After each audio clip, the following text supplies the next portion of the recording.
And so I canvassed my fellow students, asking them what their ideal way to wake up was. Now, I can't say what the #1 answer was on television, but the close second was the smell and taste of bacon. And so, inspired, I went home and I built the world's first alarm clock that actually wakes you up with bacon. Here's how it works.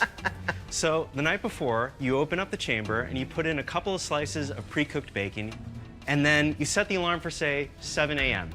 The next morning at 6:50, the clock silently turns on and it heats up the bacon to a crisp so that the smell is really strong and can wake up any bacon lover. You can then actually just roll over in bed, open it up, and eat the bacon yourself. Can we try it? Oh, absolutely. In fact, I've got some for you right now. Hey, Maddie, I love the face of the pig. Do you have a slogan for this or anything? Rise and swine.